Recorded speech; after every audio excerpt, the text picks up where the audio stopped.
Hi അസ്സലാമു അലൈക്കും. അപ്പോൾ ഇന്ന് ഞാൻ വന്നിട്ടുള്ളത് ഒരു പായസത്തിൻ്റെ റെസിപ്പി ആയിട്ടാണ് കേട്ടോ. അപ്പോൾ ഞാൻ ഈ ഒരു പായസം ഉണ്ടാക്കിയെടുത്തിട്ടുള്ളത് സൂപ്പർനോവയുടെ പാലട മിക്സ് ഉണ്ടല്ലോ, അത് വെച്ചിട്ടാണ് കേട്ടോ ഞാൻ ഉണ്ടാക്കിയെടുത്തിട്ടുള്ളത്. അപ്പോൾ നമുക്ക് അതെങ്ങനെയാണ് ഉണ്ടാക്കിയെടുത്തിട്ടുള്ളത് എന്നുള്ളത് നോക്കാം. ഞാൻ ഇതിൽ പറഞ്ഞ രീതിയിൽ തന്നെയാണ് കേട്ടോ ഞാനിത് തയ്യാറാക്കിയിട്ടുള്ളത്. അപ്പോൾ അതെങ്ങനെയാണെന്നുള്ളത് നമുക്കൊന്ന് നോക്കിയാലോ. അപ്പോൾ അതിന് ആദ്യം വേണ്ടത് 1 ലിറ്റർ പാലാണ് കേട്ടോ. ഞാനിവിടെ 1 ലിറ്റർ പാലെടുത്തിട്ട് ഒന്ന് തിളപ്പിക്കാൻ വേണ്ടിയിട്ട് വെക്കുന്നുണ്ട്. 1 ലിറ്റർ പാലിലേക്ക് ഞാൻ 2 ഗ്ലാസ് വെള്ളം കൂടെ ഞാൻ ചേർത്തെടുത്തിട്ടുണ്ട് കേട്ടോ. വെള്ളം പാലും കൂടെയാണ് നമുക്കൊന്ന് തിളപ്പിച്ചിട്ട് എടുക്കേണ്ടത്. അപ്പോൾ ഈ ഒരു പാല് തിളക്കുന്നത് വരെ നമുക്കൊന്ന് വെയിറ്റ് ചെയ്യാം കേട്ടോ. ഒന്ന് ഇളക്കി കൊടുക്കാം. അപ്പോൾ ഇതങ്ങനെ നമ്മുടെ പാൽ ഇവിടെ തിളച്ച് വന്നിട്ടുണ്ട്. അപ്പോൾ അങ്ങനെ പാൽ തിളച്ച് വരുന്ന സമയത്ത് നമ്മുടെ പാലട മിക്സ് ഇതിലേക്ക് ഇട്ട് കൊടുക്കുക കേട്ടോ. ഇതിൽ തന്നെ എല്ലാം ഉണ്ടാവും, പഞ്ചസാരയും ഏലക്കപ്പൊടിയും എല്ലാം ഉണ്ടാവും. നമ്മൾ പ്രത്യേകിച്ചൊന്നും ഇതിലേക്ക് വേറെ ചേർക്കേണ്ട ആവശ്യമൊന്നുമില്ല കേട്ടോ. നമ്മൾ ലാസ്റ്റ് നമ്മുടെ പായസം ആയതിനു ശേഷം നമ്മൾ 1 സ്പൂൺ നെയ്യോ അല്ലെങ്കിൽ ബട്ടറോ എന്തെങ്കിലുമൊക്കെ ചേർത്ത് കൊടുത്താൽ മതി. അപ്പോൾ അതങ്ങനെ നന്നായിട്ടൊന്ന് വറ്റിച്ചെടുക്കണം കേട്ടോ.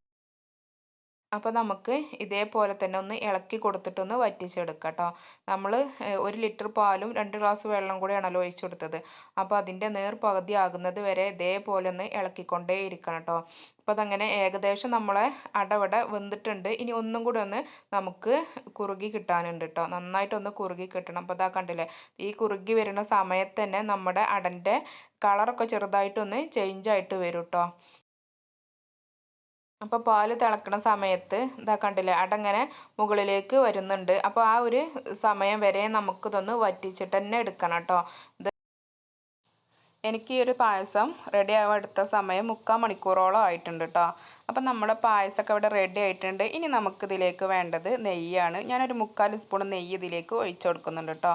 നെയ്യോ ബട്ടറോ എന്ത് വേണമെന്നുണ്ടെങ്കിലും നിങ്ങൾക്ക് ഒഴിച്ചു കൊടുക്കാം.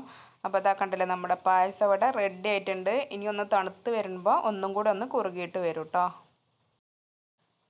ഈ ഒരു പായസം നമുക്ക് ആകെ 5 ഗ്ലാസ്സേ ഉണ്ടാവുള്ളൂ കേട്ടോ. അത് ബാച്ചിലേഴ്സൊക്കെ ആയിട്ട് താമസിക്കുന്നവർക്കൊക്കെ ആണെന്നുണ്ടെങ്കിൽ ഈ ഒരു സൂപ്പർനോവയുടെ മിക്സ് വാങ്ങിയിട്ട് ഇതേപോലെ ഒന്ന് ഉണ്ടാക്കി നോക്കിയാൽ മതി കേട്ടോ. അതല്ല കൂടുതലൊക്കെ വേണമെന്നുണ്ടെങ്കിൽ നമ്മൾ സാധാരണ അട വാങ്ങിയിട്ട് തന്നെ ചെയ്യണം. അപ്പോൾ ഇതാ കണ്ടില്ലേ, അപ്പോൾ ഇതൊന്നും കൂടെ കുറുകി വന്നിട്ടുണ്ട്.